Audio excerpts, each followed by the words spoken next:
Our next skater represents Bulgaria, Deyan MIHAYLOV.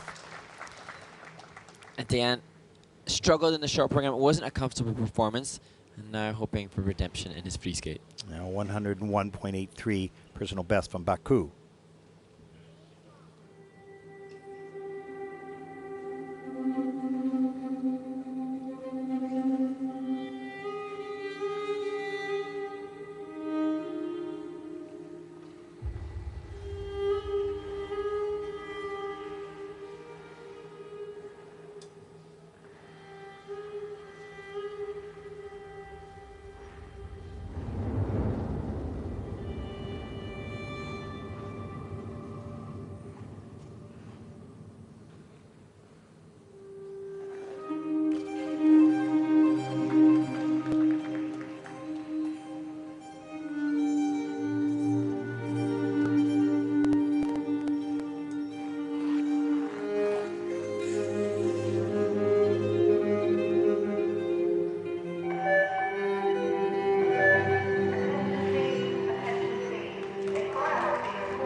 Well, I feel like Bulgaria's Deyan MIHAYLOV has been really tested at this competition. Yesterday had that horrible takeoff fall on the intended triple loop. Today had to encounter the challenge of hearing the fire alarm go off. There were some lights flashing a little bit, but all of these, it's not ideal, but these experiences will be really utilized, I'm sure, and he handled it beautifully. He was completely focused. He did some really nice and difficult elements later in the program as the lights were flashing around the rink, and that's ability. No one stopped the music. He didn't stop. He just kept going and focused. Yeah, really admire the way in which Deyan showed maturity and also being well trained. He was well enough trained to not let that distract him as we see the opening double axel change edge counter.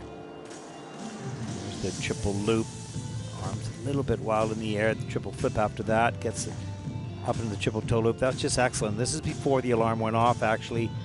And there's a mistake in the earlier part of the program on the triple salchow. It has to take a fall, but comes right back. Does the triple Lutz 3 turn now? I think the lights were flashing at this point.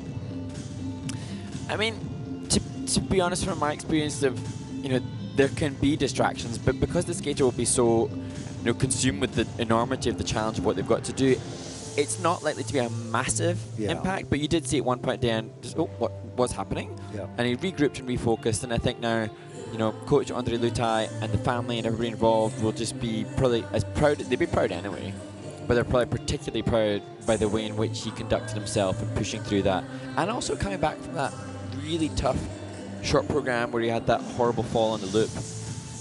Yeah, and as you said, all these curveballs that are thrown at you, to be able to handle them is part of the process and learning it. It's never planned, so you never know when it's going to show up, right? And you just have to be able to cope and handle and focus, and he did. So another lesson learned, and I think overall pretty good skate. Yeah, and I know that from his work now with Andre Lutai, he's focusing on triple axel and quads, and I think I touched on the short program about that as a big part of his plan moving forward. And so we hope to see those. Rotate fast in 96.85. That is first. He's second skater out in this event with a total competition score of 135.07, which also puts him into first place overall early in the competition. Great focus, great work.